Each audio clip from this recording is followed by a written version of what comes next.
이탄희 목사님께서 왜 침묵하십니까? 라는 제목으로 말씀 증거해 주시겠습니다. 우리 믿음의 고백을 하나님께 드림으로 말씀 앞에 나가도록 하겠습니다. 하나님 나를 사랑하신다. 하나님은 내 인생의 크고 비밀한 계획 가지고 계신다. 하나님 오늘도 나와 동행하셔서 그 계획 이루어 주신다. 아멘. 그렇게 될 줄로 믿습니다. 아멘. 우리는 성경을 통하여서 하나님께서 천지를 창조하시고 지금도 이 땅의 역사를 친히 다스리신다, 그렇게 믿고 있습니다.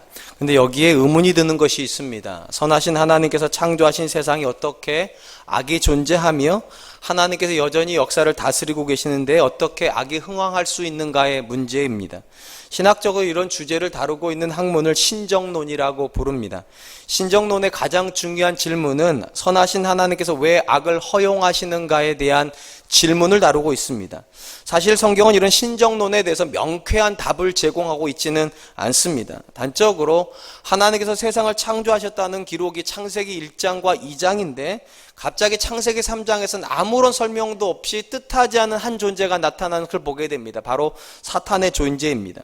상식적으로 생각을 해보면 우리가 죄의 문제를 이해하기 위하여서 가장 필요한 설명이 아마 사탄이 왜 존재하는가, 어떻게 존재했는가에 대한 설명일 테인데 성경은 그 설명을 삭제하고 있습니다. 다만 기독교 전통은 천사가 타락을 하여 사탄이 되었다, 그렇게 이해할 뿐입니다.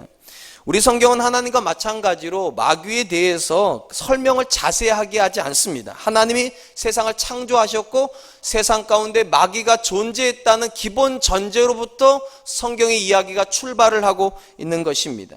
우리 성경이 마귀의 존재를 기본 전제로 하고 있다고 하더라도 여전히 풀리지 않는 의문이 있습니다. 천지를 창조하신 하나님께서 만약에 세상을 다스리지 않는다면 악이 흥왕하는 문제는 그럴 수 있습니다. 그런데 하나님께서 다스리고 계시는데도 악이 흥왕한다, 좀 이해가 되지를 않습니다. 적어도 하나님께서 천지를 창조하실 만큼 능하신 분이시라면 얼마든지 악을 제압하실 수 있어야 될 것 같은데 안 하시는 것인지 못 하시는 것인지 우리가 잘 모를 만큼 하나님께서 철저하게 악에 대해서 침묵을 하신다는 것입니다. 바로 이런 의문에 대해서 답을 제시하려고 하였던 기독교 사상이 있습니다. 바로 이신론이라고 하는 사상입니다. 18세기 계몽주의 시대가 발전을 하면서 이신론은 하나님께서 세상을 창조하셨다고 가르치긴 하지만 한 가지를 부정합니다.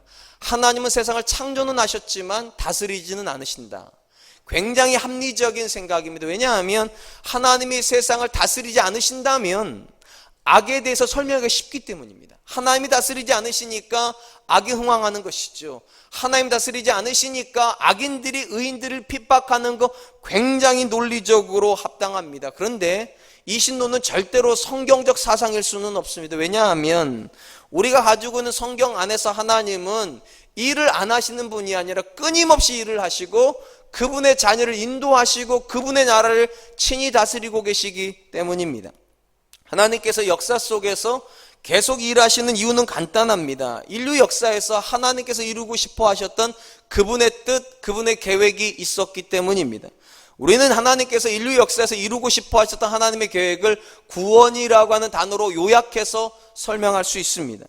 인류가 선악과를 따먹음으로 타락하였을 때 하나님께서 뱀의 모양을 하고 있는 사탄에게 뭐라고 선언하셨습니까? 이렇게 선언을 하셨습니다. 창세기 3장 15절, 내가 너로 여자와 원수가 되게 하고 내 후손도 여자의 후손과 원수가 되게 하리니 여자의 후손은 내 머리를 상하게 할 것이요 너는 그의 발꿈치를 상하게 할 것이라 하시고, 여자의 후손이 뱀의 머리를 상하게 한다라고 하는 이 창세기 3장 15절을 최초의 복음이라 하여서 원시복음이라 그렇게 부릅니다.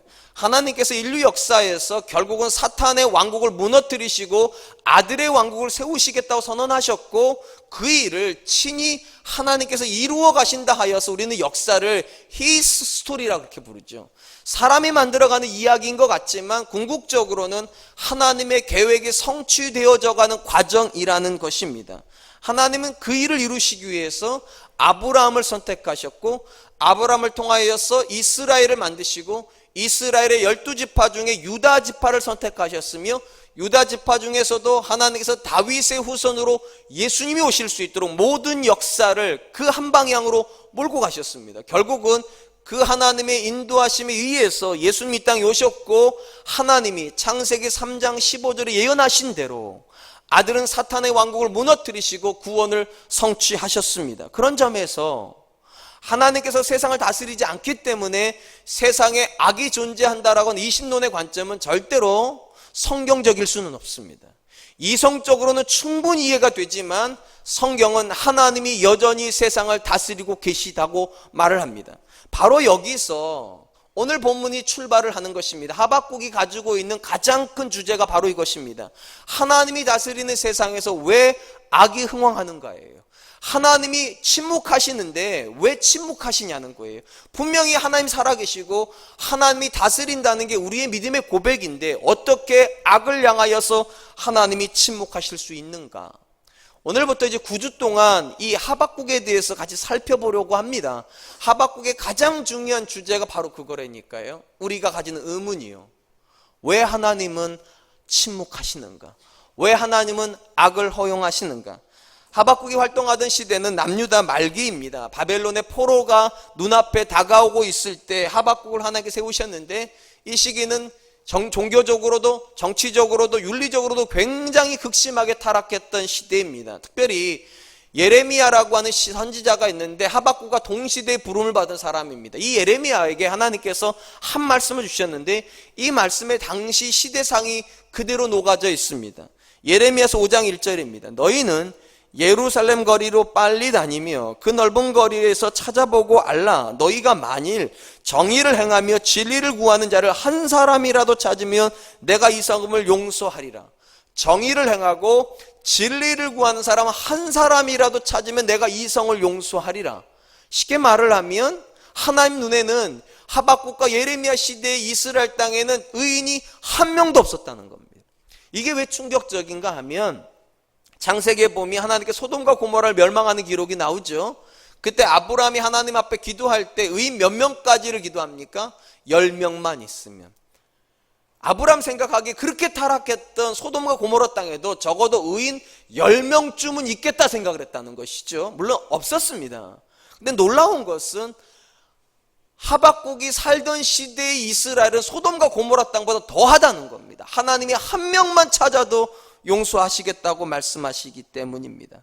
하박국은 이렇게 차마 눈으로 쳐다볼 수 없을 만큼 타락해가는 이스라엘 땅을 바라보면서 하나님께서 왜 침묵하시는지, 하나님이 악인들을 심판해 주셨다면 이스라엘이 이렇게 타락하지 않을 터인데 하나님께서 악을 가만히 놔두니까 점점 악이 독버섯처럼 번진다는 거예요. 그래서 이스라엘 땅에서 의인을 한 명을 찾을 수 없는 그런 시기가 되어버렸다고. 이 시대에 하나님께서 하박국을 부르십니다. 그리고 하박국이 하나님께 받은 메시지를 이렇게 출발시키죠. 1절입니다. 선지자 하박국이 묵시로 받은 경고라. 이 말씀 안에 일단 하박국은 자기 자신을 선지자라고 이야기를 했고 묵시로 받았다고 해서 하나님께서 계시하셨다는 것을 말해줍니다. 그 다음에 그가 받은 메시지를 한 단어로 요약을 하는데 경고라 이렇게 되어 있습니다. 이 경고라고 하는 단어의 문자적인 뜻은 무거운 짐이란 뜻입니다. 이 무거운 짐을 누구에게 주셨는가는 두 가지로 해석이 가능합니다. 전통적인 해석은 이 무거운 짐을 이스라엘에게 주시는 하나님의 심판으로 이해하는 것입니다. 실질적으로 1장 하반 뒤쪽으로 가보면 하나님께서 그들이 알지 못하는 갈대아 사람들을 불러오시겠다고, 그래서 남유다 이스라엘을 치시겠다고 말씀하시는 걸 보면 여기 말하는 경고는 분명히 이스라엘에게 부여하시는 하나님의 심판으로 이해하는 것이 옳아 보입니다. 근데 또 하나 해석이 가능합니다. 이 무거운 짐을 하박국에게 지우는 짐으로도 해석이 가능합니다. 왜냐하면 하박국이 계속 하나님께 질문하거든요. 하나님 왜 이렇습니까? 하나님 왜 그렇게 안 하십니까? 라고 물어볼 때마다 하나님이 답을 주시는데 답을 주실 때마다 답을 받는 하박국이 무거워요. 너무요. 자기가 원하는 대답이 아니에요. 자기가 원하는 결론이 아니에요. 물어볼 때마다 짐을 주시는 것 같아서 하박국이 지기에 버거운 짐이라 이렇게 해석을 해도 틀리지 않습니다. 저는 오늘 본문 말씀을요 후자로 해석을 하려고 합니다. 하나님께서 하박국에게 무거운 짐의 메시지를 주셨다. 제가 이렇게 해석하려고 하는 이유가 있습니다. 만약 하나님께서 우리가 생각하는 방식대로 이 땅을 다스리시고 우리가 합리적이라고 생각을 하는 방식으로 우리의 삶을 인도하신다면 신앙은 비교적 가벼운 짐일 것입니다. 그런데 하나님은 결코 우리가 생각하는 방식대로 세상을 다스리지도 않으시고 우리가 합리적이라고 생각하는 방식으로 우리를 인도하시지도 않습니다. 단적으로 하나님이 하시는 일 중에 가장 이해가 안 되는 거 하나만 꼽으라면 저는 선악과를 꼽고 싶습니다. 여러분, 제가 앞에서 그렇게 말씀을 드렸어요. 창세기는 기본 전제가 두 가지라고요. 하나님이 계시고 사탄도 있다고. 이게 두 전제예요. 그럼 여러분 생각해 보세요. 사탄이 없는 상태에서 선악과를 만드는 건 이해가 돼요. 근데 사탄이 존재하는데 선악과를 만들면 그 선악과는 누가 쓰겠습니까? 사탄이 쓰겠죠. 누구를 유혹하려고요? 사람을 유혹하려고요. 그러니까 하나님께서 사탄이 있는데도 선악과를 만들어 놓으시고 선악과를 숨겨 놓으신 것이 아니라 동산 중앙에다 놓으시고 따먹지 말라고 하시는 것은 신앙 자체가 이미 무거운 짐입니다. 아담과 하와에게요, 만약에 사탄이 없었다면 선악과는 아무 문제 없어요. 근데 사탄이 있으면 선악과가 없어야죠. 상식적으로. 저라면 그럴 건데 유혹받을 게 뻔하고 유혹하는 존재가 뻔히 있으면 저라면 안 만들 것 같아요. 근데 하나님은 유혹하는 존재가 있고 유혹받는 존재이고 유혹받는 대상이 저기 있는데 그대로 다 아세요. 그리고 따먹지 말래요. 사랑하는 성도 여러분, 에덴 동산에서도 그래서 신앙은 쉽지가 않았던 겁니다. 무거운 짐이에요. 분명히 사단이 뻔히 유혹을 할 건데 그리고 보암직도 하고 먹음직도 한데 그걸 하나님이 만들어 놓으시고 따먹지 말라고. 그런 관점에 사랑하는 성도 여러분, 신앙은 창세기로부터 시작을 하여서 절대로 가벼운 여정 아닙니다. 그냥 한번 믿어볼까? 한번 하나님 믿어볼까? 그렇게 갈 수 있는 여정이 아니라니까요. 하나님께서 만들어 놓은 세상에는 우리를 쓰러뜨리려고 하는 사단이 기본 전제예요. 그리고 하나님이 우리에게 주시는 모든 문제는 감당할 만하지 않아요. 왜냐? 사탄이 있으니까요. 사탄이 우리에게 오는 문제를 가지고 끊임없이 속삭일 거거든요. 하나님이 계시는데도 네 자녀가 그래? 하나님이 계시는데도 네 몸이 그래? 하나님이 계시는데도 너희 관계가 그러냐고. 하나님 안 계시다고. 끊임없이 그렇게 유혹을 해오는 상황 속에서 또 그렇게 유혹을 당하는 문제 앞에서 과연 우리의 신앙은 안전할 수 있는가? 분명한 건 이것입니다. 신앙은 무거워요. 굉장히 버거운 짐이 이해가 안 되니까 도대체 왜 하나님이 나한테 그러시는지. 저만 그런가요? 저는 아들 둘 키우는데 가끔 정말 화딱지가 나요. 왜 저러는지. 저는 여자가 한 명 있어요. 아내가요. 왜 그러는지 도대체 이해를 못하겠어요. 저는 교회가 하나가 있어요. 예, 사랑과 하는 교회. 가끔 화딱지가 나요. 왜 그러는지. 저는 인생이 하나가 있어요. 저요. 가끔 저한테도 화딱지가 나요. 내가 왜 이러는지 도대체. 사소한 문제 앞에 왜 그렇게 이 마음이 움직여지질 않는지. 그때마다 생각드는 게 그거예요. 참 신앙이 어렵다. 신앙생활하는 게 이렇게 힘들구나. 나 하나를 못 바꾸는데, 내 자녀 하나를 못 바꾸는데, 우리 가정은 못 바꾸는데, 우리 교회도 못 바꾸는데 도대체 세상은 어떻게 바꾸고 도대체 하나님의 영광은 어떻게 드러낼 것인가. 그래서 경고예요. 무거운 짐이에요. 사실 우리가 만나게 되는 모든 믿음의 사람들, 성경에 만난 모든 믿음의 사람들 중에 가벼운 짐을 진 사람은 한 사람도 없습니다. 17살의 요셉이 포로로 끌려가요. 종으로 끌려가요. 여러분, 17살짜리가 도대체 뭐를 할 줄 안다고, 뭘 그렇게 잘못했다고 종으로 끌려가야 됩니까? 옷 다 벗겨져 가지고. 무거운 짐이에요. 미디안의 13만 5천 명하고 누가 싸워야 됩니까? 기드온이 싸워야 되는데 하나님께서 그에게 주신 군대가 몇 명입니까? 300명이에요. 어떻게 300명으로 13만 5천 명을 이겨요? 이건 청천벽력이고 죽으라고 하시는 짐이, 죽으라고 하시는 짐. 아주 어린 나이에 다윗에게는 하나님께서 돌멩이 몇 개 쥐어주시고 골리앗이랑 싸우래요. 3m를 헤아리고 온몸이 철옹석같이 무장을 했는데 어떻게 이겨 이거를. 도무지 감당할 수 없는 무거운 짐이에요. 그러니까 사랑하는 성도 여러분, 여러분만 지금 힘든 짐을 지신 거 아니에요. 여러분만 괴로운 게 아니에요. 성경에 나오는 모든 사람들은 다 힘든 사람들이었어요. 다 감당할 수 없을 만큼 무거운 짐을 지고 하나님께 질문해야 되는 사람들이었습니다. 왜 이러십니까? 하나님 살아계시는데 내가 그렇게 믿는데 왜 나한테 이러십니까? 그런 질문을 해야 되는 상황 앞에 다 서 있었습니다. 그리고 그들을 우리가 그럼에도 불구하고 믿음의 사람이라고 불렀던 이유는 그들은 그 짐을 회피하지 않았기 때문입니다. 종으로 끌려간 곳에서 요셉은 하나님과 동행하고 있었고요. 300명의 용사를 가지고도 하나님의 말씀을 따라서 적진을 향해 돌진해 갔고요. 돌멩이 몇 개를 들고도 다윗은 골리앗을 도망치지 않아요. 달려가요. 회피하지 않아요. 결국은 그런 사람들이 존재해서 이스라엘 역사는 믿음의 역사가 됐던 것이고 하나님이 그 역사를 통하여서 구원을 이루실 수 있었습니다. 사랑하는 성도 여러분, 의심의 여지 없이 아마 지금 이 자리에 계신 분들 중에도 납득할 수 없다, 이건 상식적이지 않다, 하나님이 나한테 왜 이러시는가 싶은 문제를 만나셨을 것입니다. 그러나 두려워하지 마십시오. 여러분만 당하는 거 아니에요. 지금 여러분 옆에 있는 분도 웃고 계시지만 누가 그런 얘기했죠. 웃지만 눈물이 난다고. 내 눈물을 보여주지 못해서 웃는 것이지요. 기가 막힌 사정을 말할 수 없어서 그냥 웃는 것이지, 이 사람은 태평한가 보다 한 사람도 없어요. 우리 중에 삶의 무게가 가볍다 할 만한 사람 한 사람도 없어요. 제가 장담할 수 있어요. 매일같이 교회에서 사는 저도 이렇게 힘든데 전쟁터와 같은 세상에 사는 여러분들이 어떻게 편하겠어요. 그러나 그것이 하나님 뜻이 아니라고 생각하지 마세요. 그건 하나님 뜻이에요. 여러분, 하나님께서 사랑하는 아들을 세상에 보내셨어요. 그리고 그 아들에게 뭐를 지우셨습니까? 십자가요. 하나님이 지우시는 십자가, 이 십자가가 얼마나 무거웠던 예수님이 뭐라고 기도하십니까? 할 수만 있거든 이 잔을 내게서 지나가게 없어서 3번이나 땀방울이 핏방울이 될 정도로 기도해야만 하는 그런 짐이었습니다. 근데도 하나님은 그 짐을 벗겨주지 않습니다. 무거운 짐을 아들의 어깨에 지우십니다. 뭘 말하는 겁니까? 우리 어깨에다가도 하나님 그 짐 지우실 거라는 겁니다. 그리고 기대하시는 것이 있어요. 믿음으로 져주기를, 믿음으로 그 상황을 이겨내 주기를. 저는 우리 사랑과 은혜교회 성도님들에게 신앙은 그렇게 받아들여졌으면 좋겠어요. 나들이 가는 여정이 아니라, 쉽게 말을 하면 히말라야 등정을 하는 것 같은 마음으로, 그렇지, 가다 보면 태풍도 만날 것이고 눈보라도 만날 것이고 빙판도 만날 것이고 때로는 절벽도 만날 것인데 마음 단단하게 먹고 가야지. 사랑하는 성도 여러분, 신앙의 여정은 가볍게 갈 수 있는 산책이 아닙니다. 우리가 그렇게 생각하다 보니까 너무 많은 부분에서 넘어지고 자기가 자기에게 안 받아도 되는 고통을 줘요. 자꾸만. 여러분이 잘못해서 자녀 그렇게 된 건 아니에요.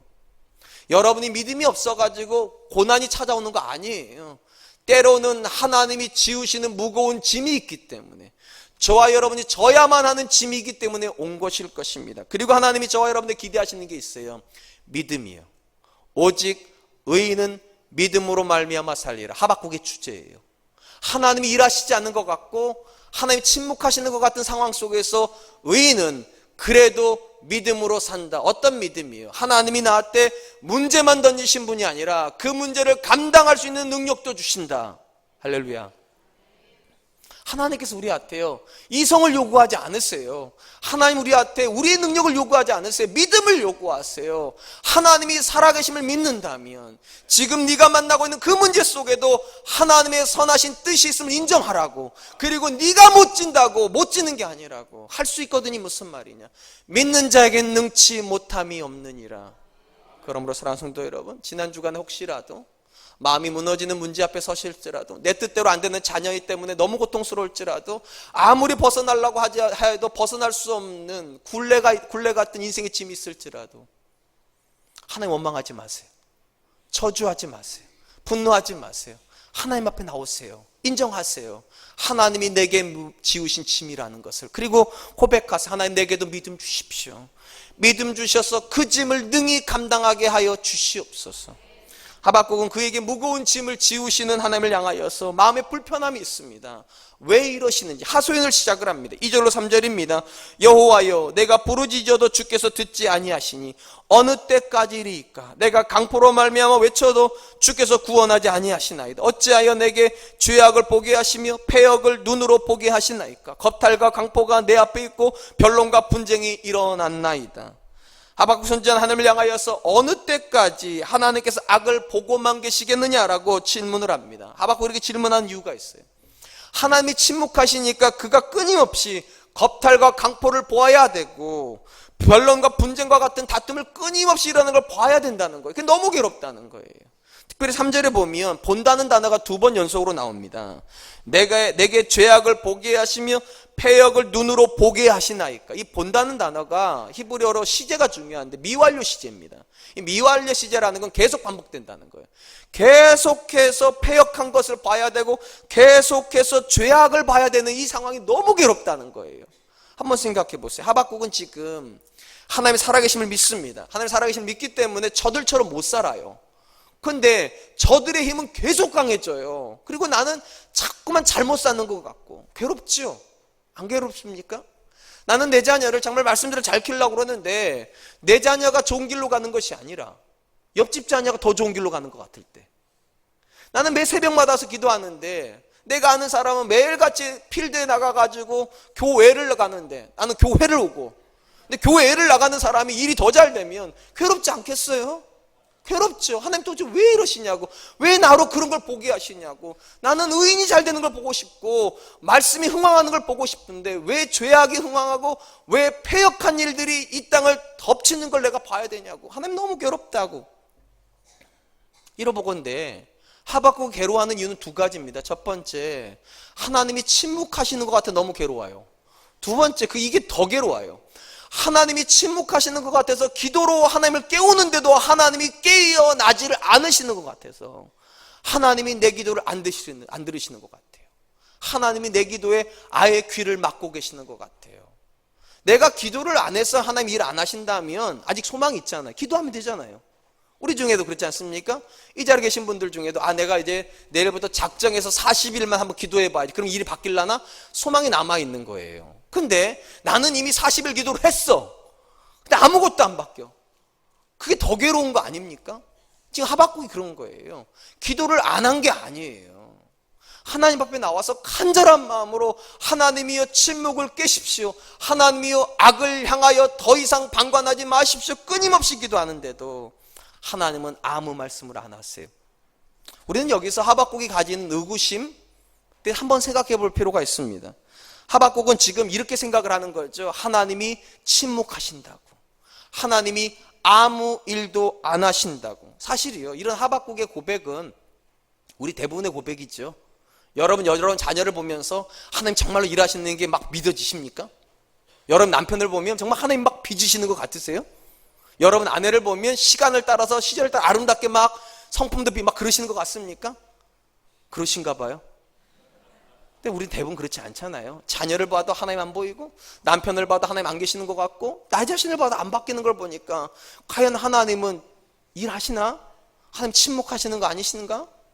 이런 문제를 고민했던 사람이 굉장히 많습니다. 특별히 시편 73편을 쓴 아삽은 이것 때문에 굉장히 고통을 당했습니다. 아삽이 이렇게 고백을 해요. 시편 73편 1절로 3절. 하나님이 참으로 이스라엘 중 마음이 정결한 자에게 선을 행하시나 나는 거의 넘어질 뻔하였고 나의 걸음이 미끄러질 뻔하였으니 이는 내가 악인의 형통함을 보고 오만한 자를 질투하였음이로다. 아삽이 믿고 있는 바가 하나 있었어요. 하나님이 선한 자를 기뻐하신다고, 하나님이 그분의 자녀를 기뻐하신다고 그렇게 믿고 살고 있었는데 어느 날 넘어질 뻔했다는 거예요. 하나님의 자녀를 비우는 악인이 너무 잘 사는 걸 보고, 너무 행복한 걸 보고, 부족한 게 없는 걸 보고 내가 그를 질투하게 됐다고. 하나님 왜 이러시는 걸까요 도대체? 악인이 나를 보고 나를 질투해야 되는 거 아니에요? 저 사람 왜 이렇게 잘 살지?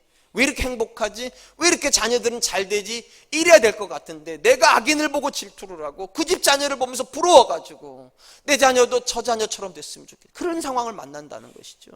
지금 하박국도 그런 상황을 만나고 있는 것이고 우리 대부분도 그런 상황 앞에 서게 될 것이고, 그때 결국 마음에 드는 질문은 2가지 중에 하나입니다. 우리가 믿음이 없는 사람이라, 믿음이 약한 사람이라면 이렇게 질문할 거예요. 하나님은 계시긴 한 건가? 하나님이 계시다면 이럴 수 있나? 이렇게 질문을 할 거예요. 믿음이 조금 있는 분은 이렇게 질문을 하실 거예요. 하나님 왜 침묵하시지? 여러분 어떻게 생각하세요? 하나님은 침묵하시는 겁니까? 안 계시는 겁니까? 일단 안 계신다고 말하는 건 믿음 아니에요. 하나님이 계시는데도 이럴 수 있냐고. 여러분 이미 스스로 인정하시는 거 믿음 없는 거예요. 그나마 믿음이 있다면 하부박처럼 물어봐야 돼. 하나님 왜 침묵하시냐고. 성경의 대답이 뭔지 아십니까? 하나님이 침묵하고 계실지는 몰라도 쉬고 계시진 않다는 거예요. 이 개념이 굉장히 중요해요. 하나님은 침묵하실 수는 있어도 쉬고 계시지는 않는다. 제가 조금 이해를 쉽게 도와드릴게요. 제가 제 아내랑 가끔 싸워요. 목사 집도 싸워요. 대신 대판 싸우지는 않아요. 싸우고 한 이틀 말 안 할 뿐이에요. 그 정도면 양호하죠? 1년에 한 번 정도니까. 근데 어쨌든 제 아내랑 싸우면 제 아내가 불편하죠. 목사 집도 불편하면 말 안 합니다. 대화하지 않아요. 그럼 제 아내 대화 안 해요. 침묵해요. 자, 저도 침묵하죠. 그럼 침묵한다고 아무 일도 안 할까요? 할 건 다 합니다. 침묵해도 제 아내 요리하고요. 침묵해도 청소하고요. 침묵해도 제가 쓸 거 다 준비하고. 그럼 저는 아무것도 안 할까요? 저도 침묵해도 회사는 아니죠. 교회 와요. 침묵해도 교회 와가지고 할 일 다 해요. 그러니까 여러분, 침묵하는 것하고 쉬고 있는 것하고는 같은 개념이 아닙니다. 근데 우리 이상하게 하나님이 우리한테 침묵을 하면 아무 일도 안 한다 생각해요. 거기서부터 우리의 믿음이 좌절을 겪는 거예요. 하나님이 내 기도 안 들으신다고 아무 말 안 하시나? 아무 일 안 하시나? 아니에요. 하박국에 주시는 메시지가 그거예요. 네가 생각하는 것처럼 내가 침묵하고 있는 건 맞을지라도 네가 생각하는 것처럼 내가 아무 일도 안 하고 있지는 않다는 거예요. 그게 하나님의 답변이에요. 사랑하는 성도 여러분, 우리가 성경에서 가장 이해가 안 되는 것 중에 하나가 하나님이 왜 이스라엘을 400년 동안 포로를 시키셨냐는 거예요. 우리가 흔히 일제강점 36년 이렇게 얘기하죠. 우린 36년 가지고도 일을 갑니다. 우리 아들 녀석은 사실은 그때 태어나지도 않았어요. 저도 안 태어났는데도 우리 애는 그런데도 모르는 줄 아십니까? 쪽발이랍니다. 지가 일본을 얼마나 한다고, 얼마나 고통당했다고. 그래도 쪽발. 죄송해요. 혹시 일본에 오신 분 계시면 용서하세요. 철없는 애가 하는 말이니까. 36년 가지고도 우리는 지금까지 일을 갑니다. 근데 이스라엘은 400년이에요. 400년 동안 애굽에서 종으로 살았어요. 왜 그러는 거죠? 이해할 수 없어요, 사실은요. 400년 포로를 끝내려고 하나님께서 모세를 부르시죠. 그리고 뭐라고 말씀한 줄 아세요? 이렇게 말씀하세요. 출애굽기 3장 7절, 여호와께서 이르시되 내가 애굽에 있는 내 백성의 고통을 분명히 보고 그들이 그들의 감독자로 말미암아 부르짐을 듣고 그 근심을 알고. 지금 하나님 뭐라고 말씀하시는가? 내가 보고 있고 듣고 있고 알고 있다고. 여러분, 이게 말이 됩니까? 차라리 이렇게 말해야 되는 거 아니에요? 내가 너무 바빠가지고 못 봤다고. 내가 너무 다른 일 하느라고 니네들 못 돌봐서 미안하. 그러면 이해라도 되지요. 하나님 몰랐다니까. 하나님 바쁘셨다니까. 뭐라고, 우리 그렇잖아요. 뭐 바쁘셨다는데. 그럼 이렇게 말씀하면 이제라도 내가 너 쳐다보겠다고, 이제라도 내가 네 기도 들어주겠다, 이러면 모세도 이해가 될 거예요. 근데 뭐라고 그러시는가? 다 봤대요. 다 들으셨대요. 다 안돼요. 그러니까 모세 마음에 드는 질문이 뭐겠어요? 다 아시는데 왜 아무 말씀 안 하셨냐고. 다 아시는데 왜 침묵하셨냐고. 그래서 모세가 하나님께 이렇게 대답을 하는 겁니다. 출애굽기 3장 13절에 모세가 하나님께 아뢰되 내가 이스라엘 자손에게 가서 이르기를 너희 조상의 하나님이 나를 너희에게 보내셨다 하면 그들이 내게 묻기를 그의 이름이 무엇이냐 하리니 내가 무엇이라고 그들에게 말하리이까. 이 말을 조금 쉽게 말을 하면 하나님께 이렇게 말씀하셨잖아요. 내가 보고 듣고 알고 있다고. 모세가 속으로 이렇게 생각하는 건 보실 리가 있어요? 들으실 리가 있어요? 아실 리가 있어요? 당연히 내가 가서 말을 하면 저들이 니네 하나님은 어디 계셨냐고 물어볼 건데, 근데 그렇게 하나님께 노골적으로 말을 못하니까 이렇게 질문하는 거예요. 내가 가서 하나님 하신 말씀대로 물어보면 그들이 이렇게 대답할 겁니다. 너희 하나님 이름이 뭐냐고. 이건 잘 이해가 안 되는 거예요. 왜냐? 이스라엘 사람들이 이미 하나님 이름을 알아요. 엘로힘, 창조주 하나님입니다. 엘로힘으로 그들은 하나님을 알고 있었는데 모세한테 이스라엘 물어보는데 너희 하나님이 누구냐고. 그 말은 엘로힘 하나님은 어디 계셨냐는 거예요.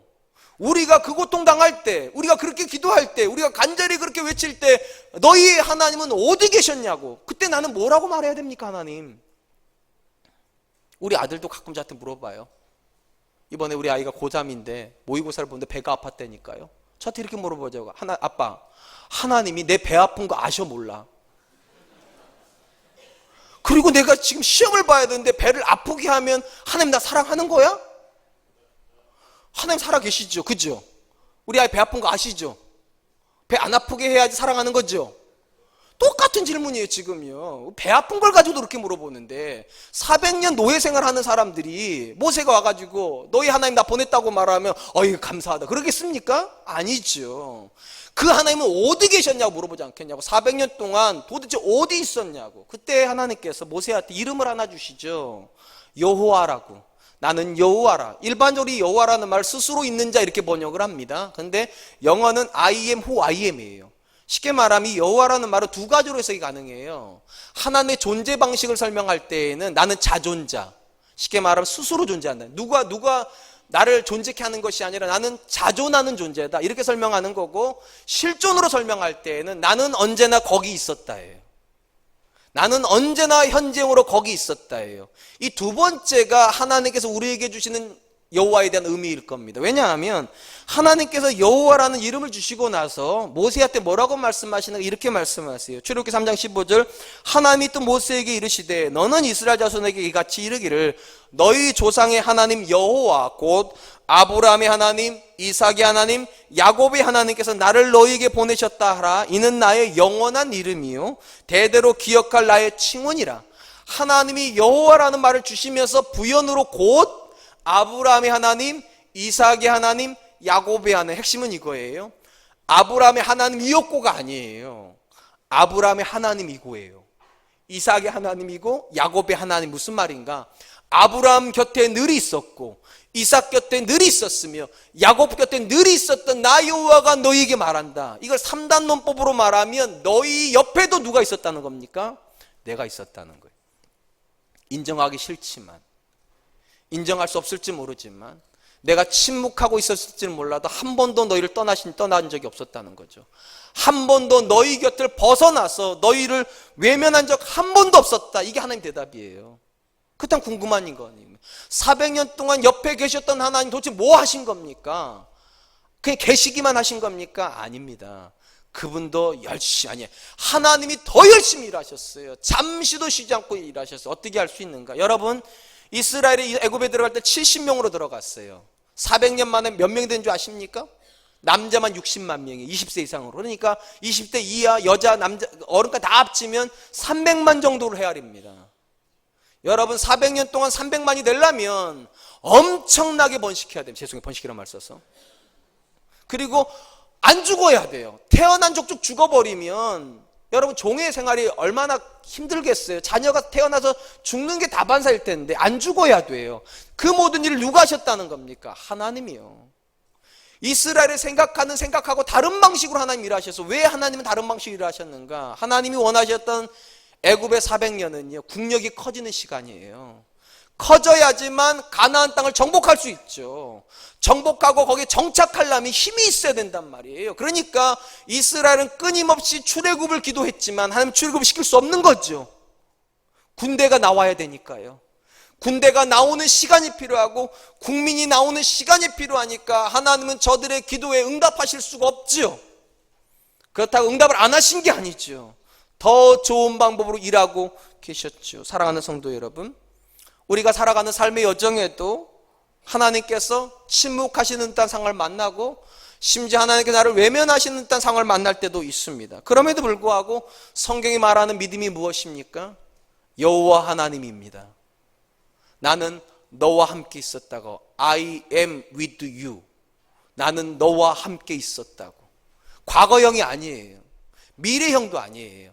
언제나 현재이에요. 여호와 하나님 곧 아브라함의 하나님, 이삭의 하나님, 야곱의 하나님, 정원준의 하나님, 정의준의 하나님, 정의민의 하나님, 저희 집 애들입니다. 이게 성경이에요. 우리는 하나님께 끊임없이 질문을 해요. 하나님 왜 안 보여주시냐고, 왜 일 안 하시냐고, 왜 침묵하시냐고. 하나님 끊임없이 대답했어요. 한 번도 내가 너 모른 적 없고, 한 번도 내가 네 기도 안 들은 적 없고, 한 번도 내가 안 쳐다본 적 없다고. 다만 네가 생각하는 방식과 다른 방식으로 네 옆에 있었을 뿐이고 네가 생각하는 방식과 다른 방식으로 일하였을 뿐이라. 그런 관점에서 믿음은 눈의 문제가 아닙니다. 하나님을 보고서 믿는 거 그거 아닙니다. 상황을 보고서 믿음이 생기는 그거 아닙니다. 내가 믿으니까 하나님 보이는 거예요. 내가 믿으니까 하나님이 체험되는 거예요. 하박국은 지금 보는 걸 가지고 질문하잖아요. 하나님 왜 침묵하심으로 악이 흥왕하냐고, 하나님 왜 침묵하심으로 죄악이 끊임없이 일어나게 하시냐고. 혹시 여러분들도 똑같이 질문하고 계시지 않습니까? 하나님 대답 언제나 똑같아요. I am with you. 나는 너와 함께 있다고. 네 곁을 떠나본 적이 없다고.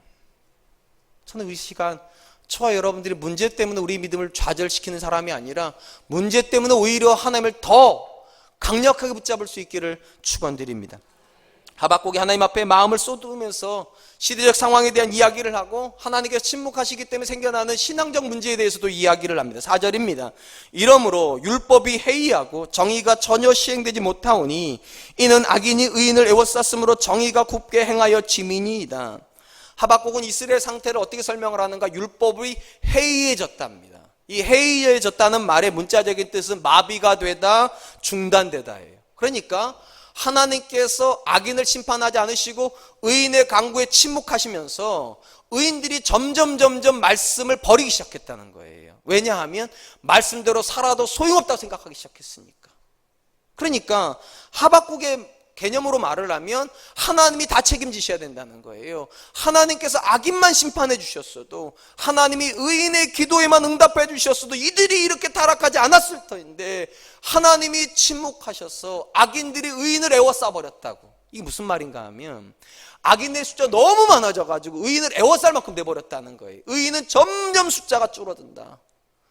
요즘 우리나라의 좀비 영화 같은 게 이런 게 유행을 하는데, 좀비가 한 마리가 나오면은 온 도시가 다 좀비가 되잖아요. 죄송해요. 성경적이지 않은 개념 얘기를 해가지고 마치 그런 개념이라는 거예요.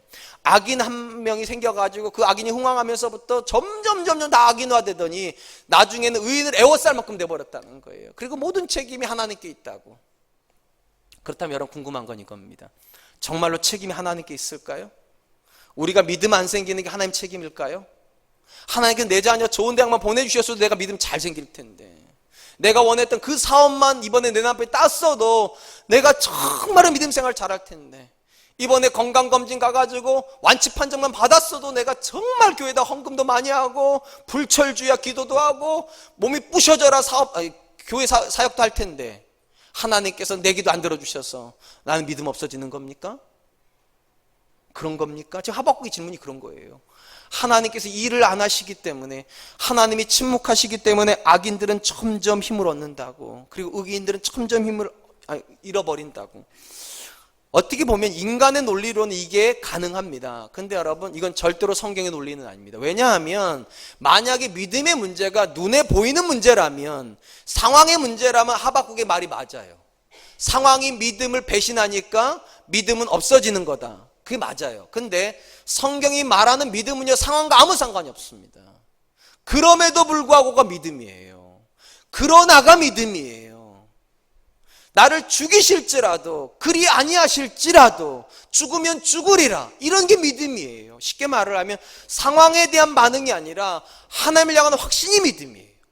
쉽게 말을 하면 이런 겁니다. 하나님이 일을 안 하셔서 내가 믿음이 없어지는 게 아니라 믿음이 없어서 하나님을 버리는 거예요. 믿음이 없어서. 근데 이게 우리한테 참 어려운 문제입니다. 우리는 상황 가지고 자꾸 판단하려고 그러거든요. 하나님께서 내 자녀 대학교 안 보내주셨다 이거죠. 하나님이 이번에 사업 어렵게 하셨다 이거죠. 하나님이 우리 가정을 관계가 어렵게 하신다 이거죠. 하나님이 하나님 저와 여러분이 물어보신 질문이 뭔지 아세요? 대답 뭔지 아세요? 그럼에도 불구하고 너는 왜 믿음을 안 사냐는 거예요. 그럼에도 불구하고. 사랑하는 성도 여러분, 믿음은 결코 조건 반응이 아닙니다. 하나님이 이렇게 해주시니까 내가 믿음이 생기고, 하나님 이런 결론을 주시니까 믿음이 생기는가 아니에요. 조건 반응이 아니에요. 믿음은 절대 반응이에요. 하나님의 살아계심을 믿기 때문에 저들이 어떻게 살든 저들이 어떻게 하든 나는 상관없고 나는 내 길을 간다. 하나님의 뜻대로 간다. 하나님의 말씀대로 산다. 이게 믿음이에요. 그러므로 사랑하는 성도 여러분, 의인은 절대로 시대를 핑계대지 않습니다. 의인은 절대로 상황을 핑계대지 않습니다. 의인은 절대로 환경을 변명하지 않습니다. 오직 의인은 믿음으로만 사는 거예요.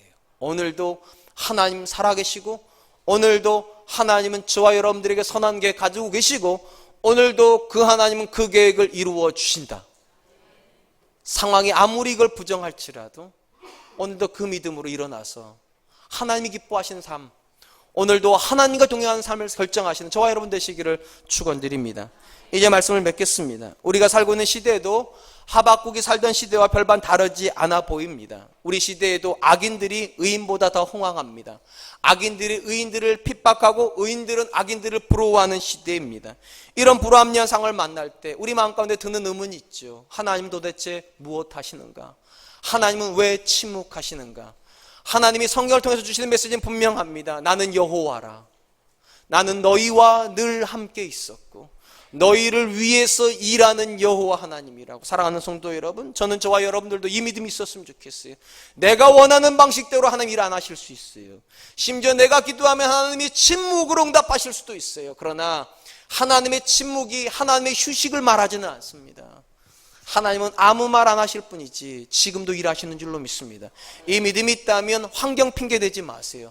이 믿음이 있다면 조건적으로 하나님 앞에 믿음 반응하려고 하지 마세요. 절대적인 믿음을 드리세요. 하나님, 오늘도 그럼에도 불구하고 하나님을 신뢰합니다.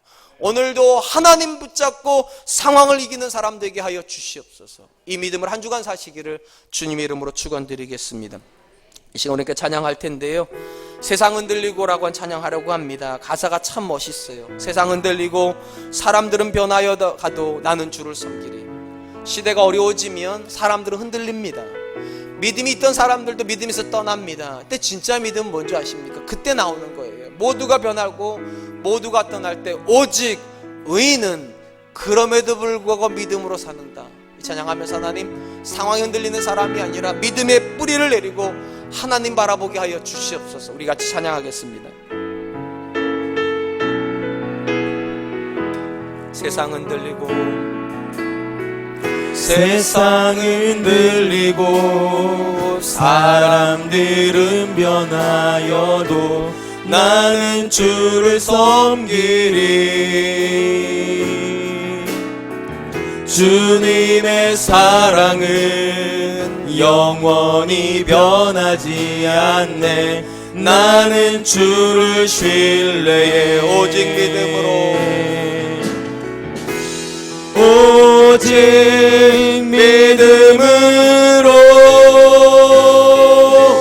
믿음으로 내가 살리라. 오직 믿음으로, 오직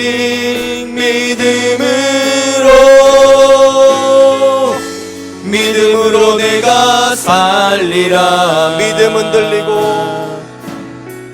믿음은 들리고 사람들 주를 떠나도 나는 주를 섬기리. 주님의 나라는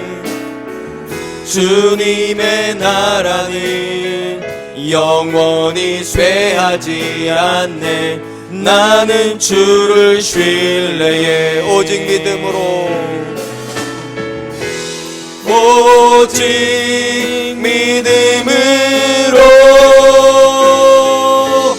믿음으로 내가 살리라.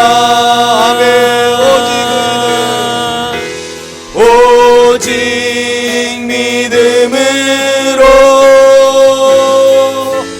믿음으로 내가 살리라. 오직 의인은 믿음으로 말미암아 살리라.